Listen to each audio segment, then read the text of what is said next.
Well, thank you, Ray, Chris. Thank you, students. Absolutely fantastic. So now, how are we going to get this done? How are we going to move forward? How are we going to take on the world and get this message of systems and our belief and our passion about it out there? What are we going to do? Are you going to join in this activity? All right. So we're going to get started today right here, okay? So I know that some of you may be new to this idea. So I'm just going to review what we did on Monday very briefly for those that perhaps weren't here. Okay. Ocean literacy. That's been my passion for almost 15 years now. And I turned up in Berlin with a passion about the ocean and about the earth. How to get the ocean and the earth into schools, into society, where it's not taught, where it's not learned about, where it's not appreciated, as we've heard all this week. How do we do that? How do you do that? We're struggling with it. So we created this program called Ocean Literacy, a collaborative effort around the United States to get the ocean into the schools. And we're using the ocean as a model for the idea of systems literacy and how we can move forward with a model and with a process that has worked so far. And it's still going on, and the results, the emergent properties of this are significant. So systems literacy grounded, Dr. Len, in natural sciences, in the ocean, Professor John, in the natural sciences, leading out into, well, I suppose in a sense, actually, you can give some feedback. Grounded in, thank you, Pam, grounded in natural science and in our own wholeness. Yeah, okay. So here's ocean literacy, and here's a start on systems literacy. Ocean literacy is an understanding of the ocean's influence on you and your influence on the ocean. So this is my first stab at just moving from ocean to systems. Systems literacy, an understanding of a system's influence on you and your influence on a system. You can give me some feedback. Ocean literacy, the project, produced 7 principles, and it was ocean sciences, 7 ocean science principles. It enables in their construction and the way that they're framed up there, 1 through 7, from feedback that we've received, that this tells a story in itself. The earth has one big ocean with many features. So oneness, the whole world starts out. And this takes away misconceptions. The ocean and life in the ocean shape the features of the earth. The ocean is a major influence on weather and climate. The ocean made Earth habitable. The ocean supports a great diversity of life and ecosystems. The ocean and humans are inextricably interconnected, and the ocean is largely unexplored. So here's something to start you thinking. Number 1, about oneness. Wholeness, the theme of the conference, and John's vision of a way of talking about systems, about the way we move forward. 2, maybe model, shaping, form. 3, influence factors. 4, how systems make our life, or our lives are made in systems where patterns, flows, and cycles are. Systems are diverse. Systems and humans, and how they interplay. These, and then, of course, we know this is a double loop, triple loop, reflective learning process. There is a lot to know, a lot to learn. We need to be out there exploring. That's why I founded the College of Exploration with my now wife 25 odd years ago, to just do things that need to be done on the edge. Okay? So we're a bit on the edge, and we heard lots this week about if you're on the edge, new things happen. That's where we've got to be. And it's a bit edgy. And thank you, Pam, again, for just saying it's about having that inner core, that inner strength, that inner knowing that gives you the confidence to go out and do it. But you have to do it with the support of this room, with your extended networks, as Delia so beautifully explained, and how Ranulph expressed in all of his life. It was just beautiful. So, just, I stumbled into this, right, in Berlin, because I took this ocean literacy brochure, and I started saying, this is what I've been doing. And people said, oh, that's nice. Why don't we do it for systems? So here's some things that have been going on about big ideas, principles, concepts, learning paths. Okay, this is what the community has been doing.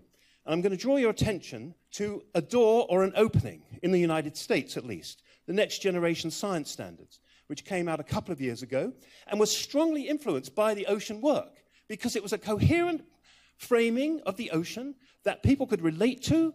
And the writers of the Next Generation Science Standards said at the NSF, the ocean has got their act together about what's important. Okay? So and NSF now is looking at system science. So we want to have the same thing, right? We want to say, systems people have got their act together.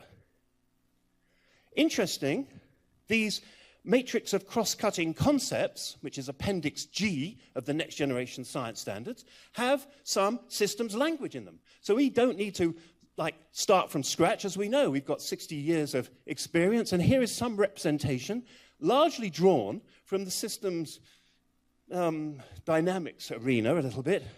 Patterns, observe patterns in nature, guide organization and classification, and prompt questions about relationships and causes underlying them. And for the skeptics, you can see K through 2. All right, that's where we start. And we go up through 9 through 12 in the education system. The next one, cause and effect, mechanism and predictions. Events have causes, sometimes simple, sometimes multifaceted, deciphering causal relationships and the mechanisms by which, you see the word mechanism. So I want you to get these things and start, looking at them and analyzing them and seeing where we can enrich and inform about our view of systems into this kind of document for the next generation of science standards, okay? That is going to be more holistic, I would say. So in terms of language, scale, proportion, and quantity. In considering phenomena, it's critical to recognize what is relevant at different size, time, and energy scales, and to recognize proportional relationships between different quantities as scales change. And going on, you see, systems and system models is one of those lines. So, is it a subsystem of these cross-cutting concepts, or is it an overriding design characteristic? That's another discussion to have.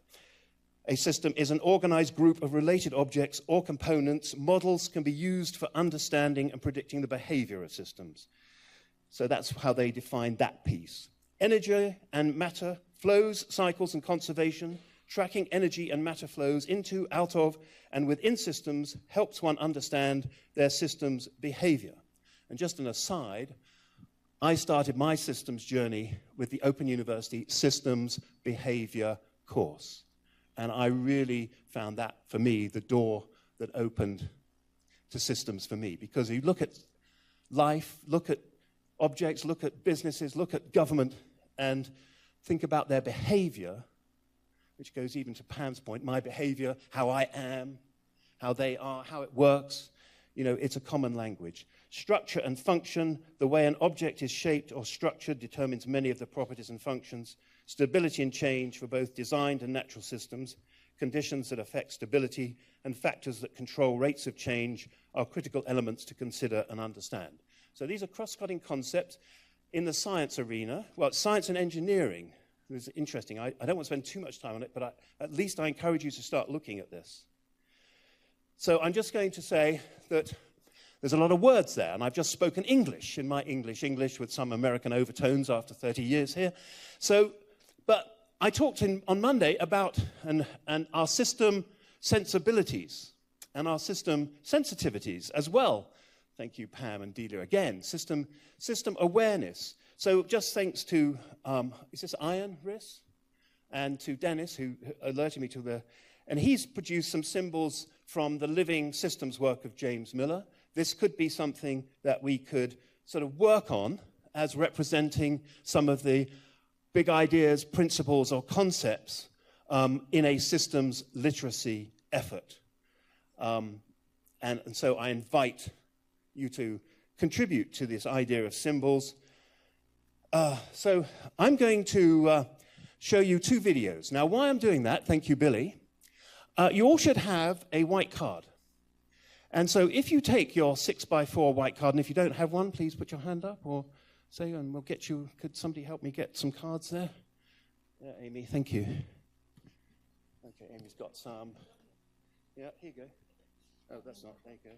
Only need one. This is a little bit of, participation here. Okay, everybody got a card? Oh, sorry, Dolores, there you go. All right, everybody got a pen? Dennis? Everybody got a pen? All right, I know you can all parallel, what's the word, parallel practice, do 3 things at once. So what I want you to do is to take these cards and draw a system, if you like. Draw a system. And you could draw symbols to represent essential principles or big ideas. And if you would like to, please put your name and email on it. And then we'll encourage participation.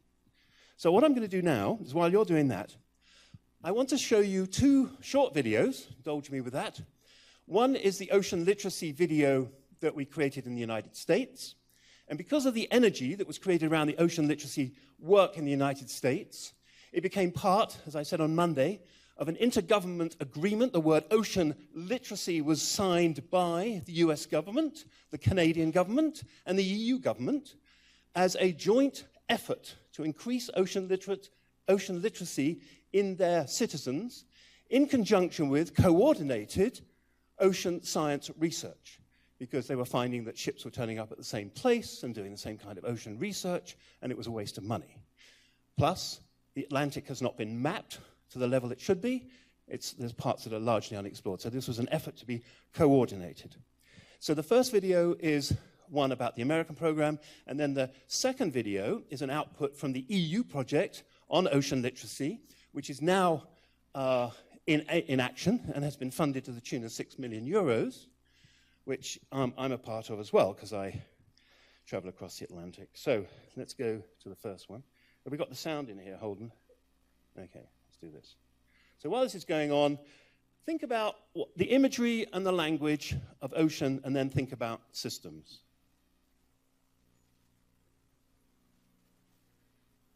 All right.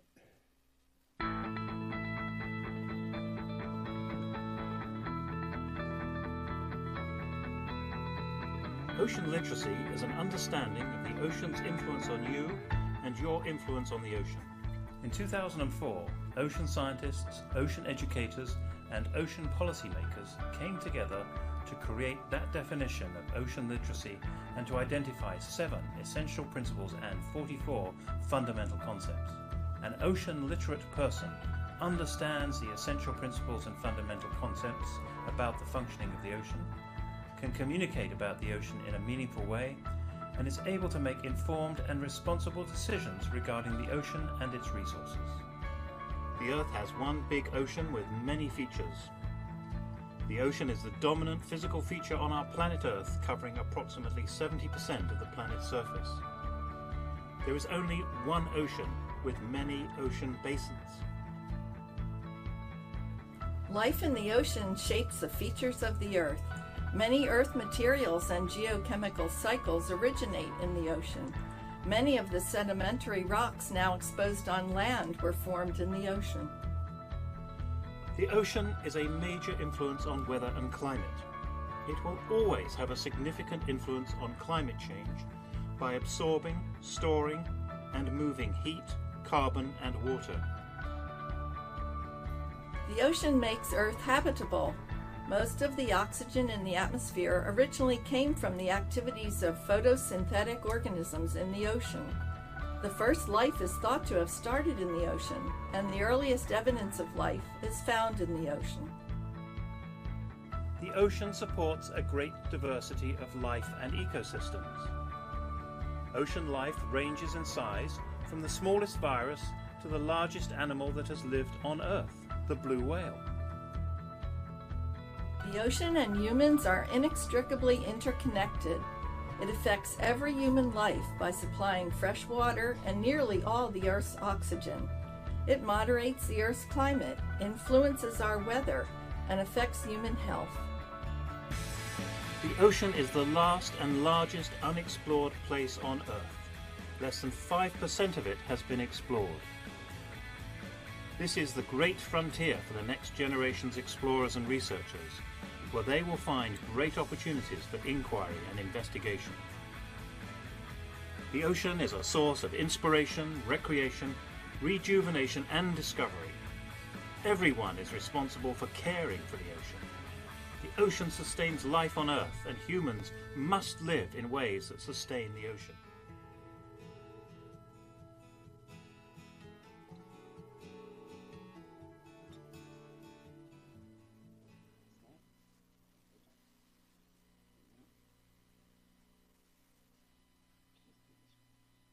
So, that's the American version, and now here's an interpretation from the Europeans working collaboratively, 13 organizations, all right, with about 3 representing them to come up with this video to go to Europe. It's in it isn't, for a number of reasons, it's not in multiple languages linguistically, but it is with subtitles in probably about 10 different languages. Sea change. Increasing ocean literacy. If someone asked you, "Are you ocean literate?" you might say, "Ocean what?" To understand ocean literacy, let's look at some facts about the sea. Every second breath you take connects you with the ocean because half of the world's oxygen comes from the sea. It's produced by phytoplankton, microscopic plants drifting with the ocean currents. Take a breath and think about it. Without the ocean, you wouldn't be watching this video. But that's not the only way the sea affects our well-being. The ocean is an important source of fresh water, food, and medicine. It even regulates our climate by transferring heat across the globe. The ocean has always connected people, goods, and ideas around the world. It's also a source of inspiration and fun. Many people make a living from the ocean. Until recently, it was thought that the ocean was so vast that humans couldn't possibly influence it. Now, we know better. Together, we all impact the ocean by what we put into it and what we take out of it. By understanding the ocean's influence on you and your influence on the ocean, it is possible to make choices that are more ocean-friendly and therefore better for our future. This is what ocean literacy is all about. Wouldn't it be great if more people were ocean literate? Sea Change is encouraging ocean literacy across Europe and motivating people to act. Join us in spreading the word. Sea Change, bringing about a sea change to protect our ocean and our health.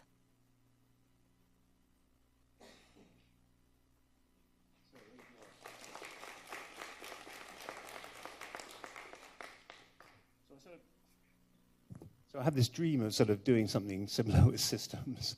I'd like to be showing in a couple of years, no, not next year, but maybe in a couple of years, we could have... If someone asked you, "Are you ocean literate?"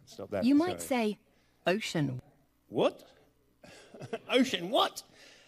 So the seagull inspiration came from the kickoff conference. We were in Plymouth in England, and there's an awful lot of seagulls there, right? And we were trying to find something that would tell the message that had as much cultural nothingness as we could. And seagulls come inland from the sea, and so if the seagulls could talk, they'd probably tell a story, right? So that was the idea, to make something cute. And it's been well received. Hasn't won any awards, but, So, this week... I felt a little bit that the questions have always been directed here. So I thought we'd turn it round, okay? And maybe I could give some questions for you, and we could spend a little while having a conversation about that. Because conversations are important. And I developed these questions because at the International Federation of Systems Research conversations in Linz, Austria, we had a theme of systems literacy. And so this effort on systems literacy is already an international effort with the society here, with the Federation for Systems Research, which I said in Monday has, 40 plus, and Mary Edson is the current president of IFSR, and Gary Metcalf is the past president. And then we've heard the INCOSI interest in this, the systems engineers. So how we go forward and produce something similar for systems is going to be quite a challenge. I don't underestimate that at all. And we need resources, and we need time, and we need people, and we need thoughtful consideration. So here are some questions. I've highlighted some. I mean, we started actually in Austria with the one, how would we know when we have a systems literate society? Maybe we should start with there. The IFSR last night, you might have seen us huddled around some tables, we were discussing what research topics are needed to reinforce or on or about systems literacy. To Pam's point, a list of personal characteristics, systemic sensitivity and systems practice, what are they? How do we determine what they are? Is that part of the research agenda?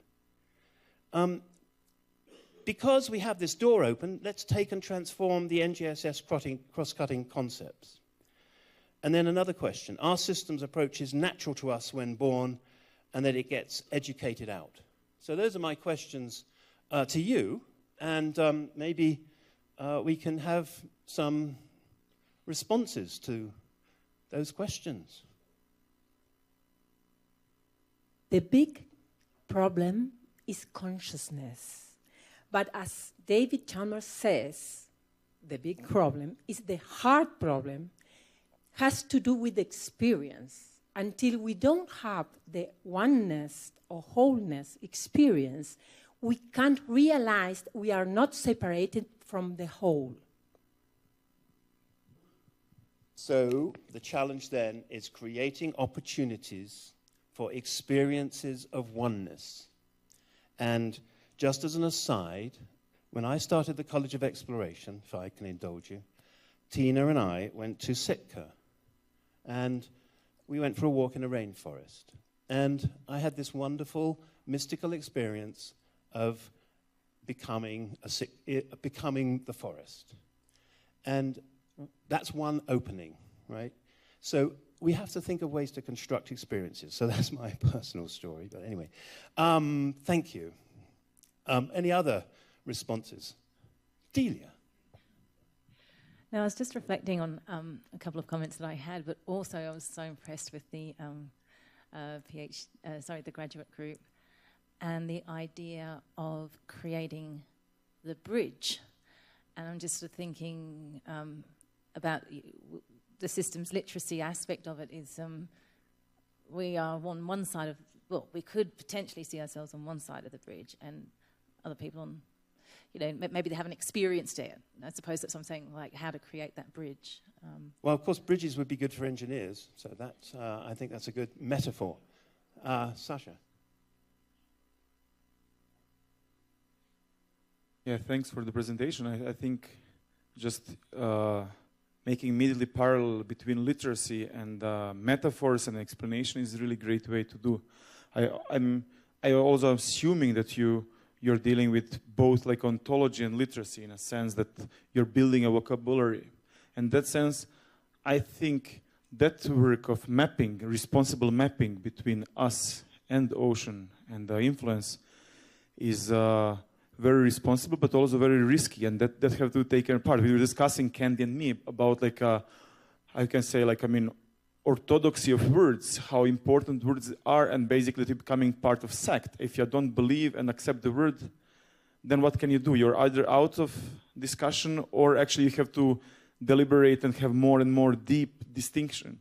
So in that sense, I think idioms and kind of metaphors that actually every term is designed and every part of community, big community, system community can personally transform it is very important, supported with a lot of metaphors. Like even for children, that getting involved. Yeah. Well, like Thank you. kitchens. Kitchens. Yeah, practicing. So let's swim, for example, now, or not breathe every second time. Okay, I'm going to try and do some oscillation between the back and the front because I know Holden likes the exercise. So on the next to last question, are systems approaches natural to us when born and so on? So a lot of recent research on brain science indicates that we in fact do have a natural ability to perceive and conceive in a systems way. Now, I won't go into the details. I sort of talked about this yesterday. But yes, I think the answer to that is yes, very definitively.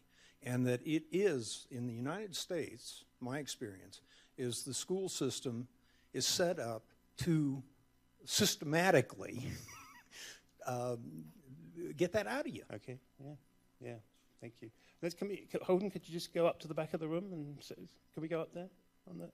And then I'll come over to this side. I'll bring the mic up here. Deborah. I was very impressed by your ocean literacy video, especially the second one that does the kind of literacy transfer education.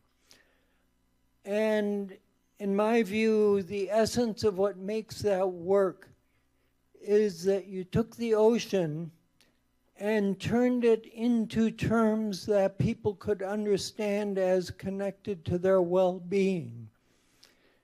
And every living organism is put together for its well-being. So we're very deeply informed with that as a very resonant kind of motivation. So I'm thinking in systems. If you want to make people systems literate, what you're really trying to do is get them to understand their well-being more systemically. This is incredibly real, incredibly immediate, and concrete, and a way of reaching across the system's in-group to the out-group that doesn't get it yet. Thank you. Can I go up to Deborah? Because I think I caught her hand. Thank you, Peter. Yeah, I was thinking about what George said and how education conditions us to think of ourselves as being separate individuals. There's a very competitive orientation, especially in the U.S. And in that context, I'm thinking of social media as a tool for helping to tap into that natural awareness through students, young people, realizing their the networks of their relationships just through the context of social media, but as one possible way of overcoming that conditioning of ourselves as being separate, isolated individuals.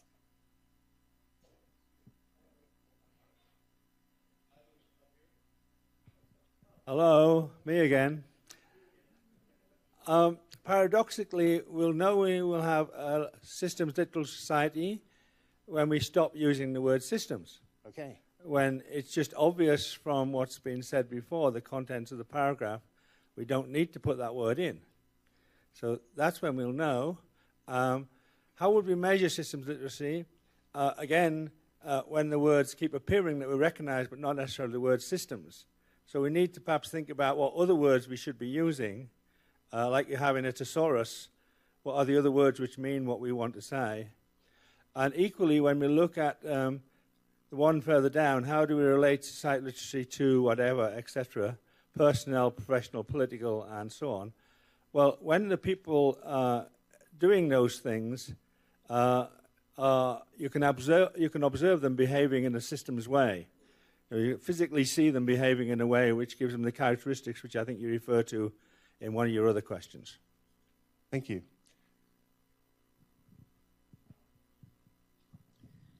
So in trying to do systems approaches to build decision support systems for government, it's really hard to communicate. Like the output of this to a decision support system always ends up flat.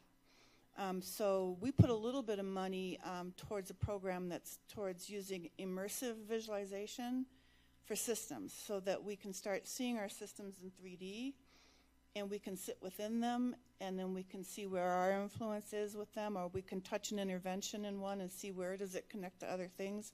So it's like borrowing from, in my case, the scientific visualization group and seeing how I can bring them over and kind of help look at systems in a different way.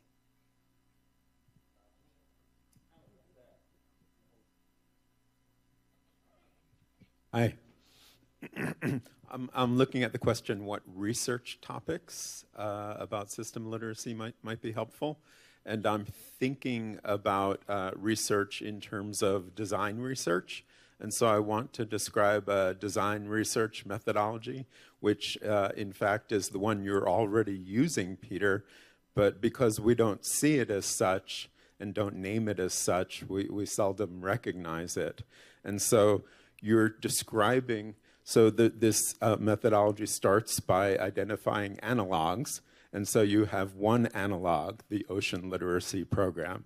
And it's such a powerful analog that, because of your excellent work there, that perhaps we don't look for other analogs. And so there's an opportunity here. So I would start this research by gathering analogs about how people have implemented successfully or not similar types of programs. The Next Generation Science Standards is another analog, but you've introduced to us the output of that process. You didn't tell us about, for the Next Generation Science Standards, you didn't tell us about the process that they went through. How did they go about cultivating support for what they were trying to do? And then are there, say, another handful of analogs that we might look at in terms of how someone tried to create a literacy program and was able or not to develop networks of influence and buy-in around that program? Okay. Ooh, sorry. I could spend some time doing that, but I think it's probably what I need to do is write it up or to talk about it on a video that you can watch, right? But I do think the Next Generation Science Standards went through, it was very much a bottom-up process, and I think that's the important point, is it's not an imposed thing, it was something that was expressed. I don't mean this is a question to answer now. No, I mean that this is a research project. Okay, that's good, but I wanted to at least acknowledge the work that was done in that way. Yes, sir. Yes, you with the mic. I have several questions. I ask myself, and many people ask me, why system literacy? For who? For what? What does it change? Does it change my life? Could I be healthier with systemic? Because we are literate in many things. Why is systemic literacy? Am I healthier? My community would be healthier? What does it change? It is a paradigm change. How can I sell systemic literacy? Yep, it's a good question. I'm not going to attempt to answer that, but who's next? Okay, yes, okay. Thank you, oh, sorry. Peter. I think it's a very, very important thing that you do, and the way you address it and your power you bring into to connect with Howard Silverman.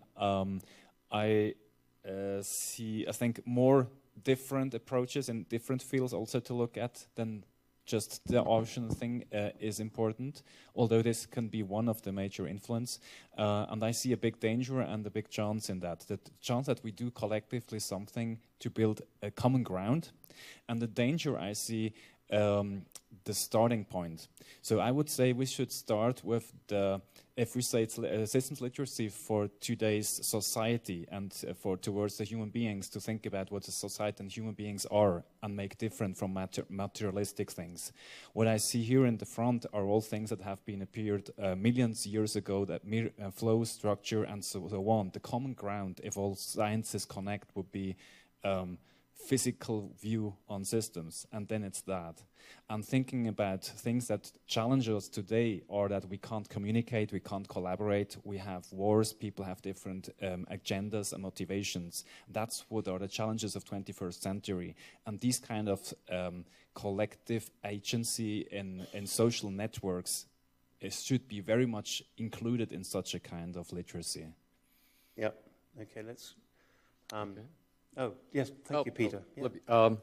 So as we put together a graduate program in strategic foresight innovation, we integrated systems thinking within a design curriculum, and what we've learned in developing systemic education within a variety of design programs is that it's something that I think works well across all ages and levels of curricula, is that people learn systems concepts best when they're applying them in small groups with different perspectives, and groups that can be part of a dedicated learning project that may have an outcome. So in design, we're creating visual concepts, online interactions, rich presentations, developing work from research directly that can be presented to sponsors and stakeholders of different problems. So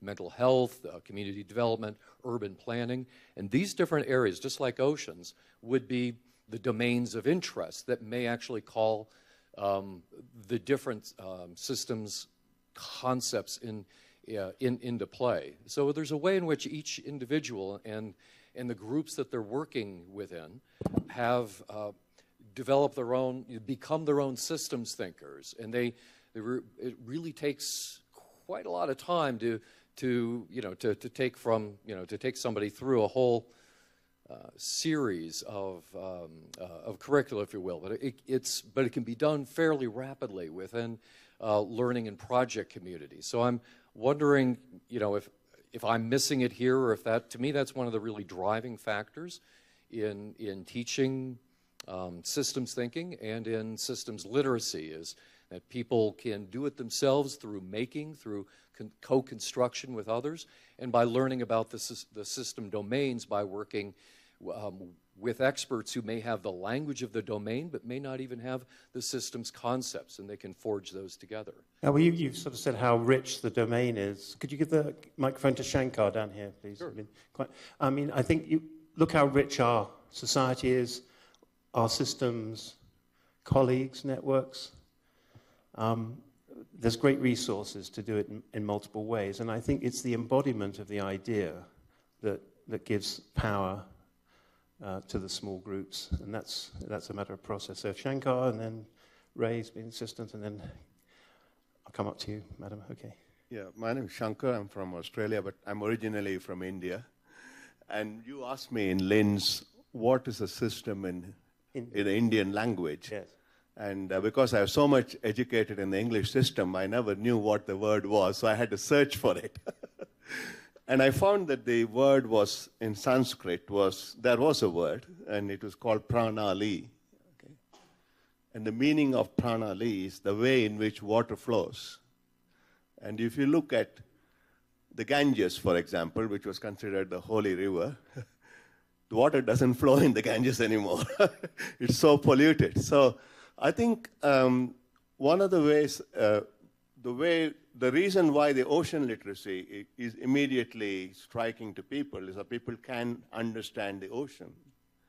A similar way, if we can use water, for example, because well, that's why I say I want to ground it in things and air and make it simple. Right. That may be easier to appeal. Right. To the system. Right. It has to be real to you on an emotional, cognitive, physical, spiritual embodiment. That's our challenge. Okay. Yeah. Give to Ray, and then I'm coming back to you, ma'am. Peter, I'd just like people in the audience to think back to your video with the seagull and the moment when the seagull is depicted as sick. To me, that's a critical turning point in the narrative there, because it becomes the narrative unfolds in a systematic way rather than a systemic way, because the systemic turning point that operates then is to go back and think about our own thinking. And the seagull would be a great device to accuse humans of failing in their thinking about their thinking.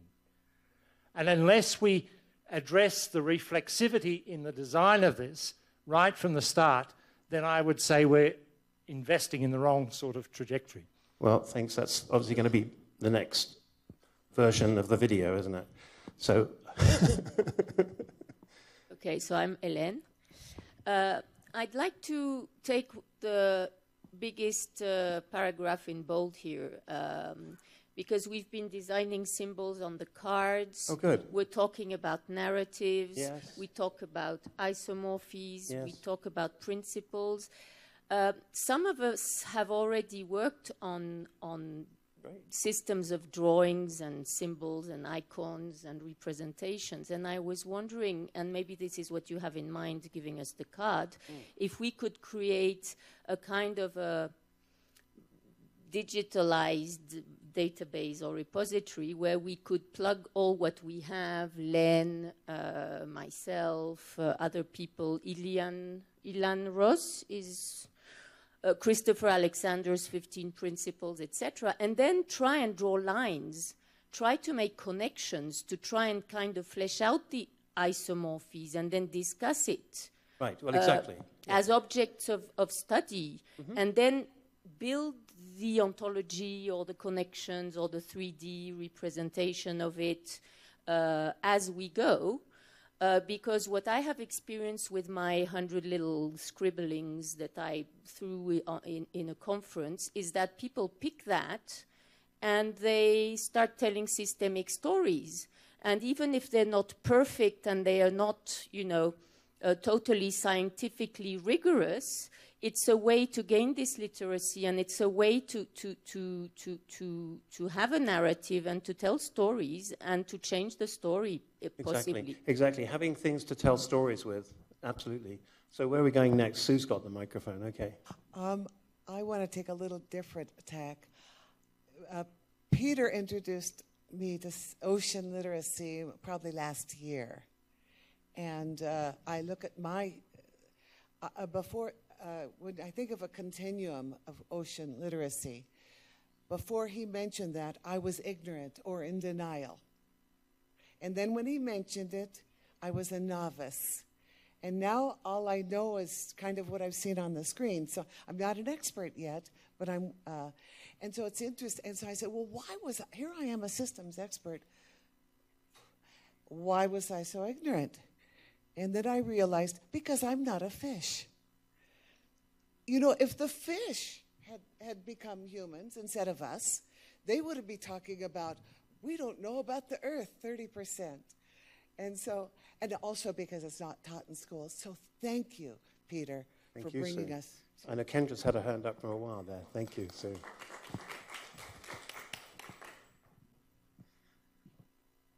One thing that I see missing from the list, and it goes toward barriers and opportunities. In this world of excruciatingly important current events, each one of you actually has an opportunity to interject systems thinking into the public discourse in a couple of ways. You could, on LinkedIn, take a current event, offer a few paragraphs of how that needs to have systems thinking applied from your point of view. You can contact or begin thinking of yourselves more as an expert in a particular issue, because journalists are always looking for people to add groundedness, context, alternative perspectives. And in this day and place, each one of you is that kind of resource for the contemporary conversation. It's a good idea. I mean, and I would add to that what has happened with the Ocean Literacy Group is that the very fact that there's 7 principles that can be articulated means that you've got one clear voice that cuts through the clutter. So there's reinforcement of the message, even that there's only one ocean. And so reinforcing short, succinct messages is a key part of changing the system. And that's something, Dolores. Thank you. As I was trying to draw my symbols based on what you had shown, it drew me back to a different culture. That's my culture, African culture. There is what they call the Adinkra Symbols, Adinkra. And those symbols have been there for centuries. And each symbol has a meaning.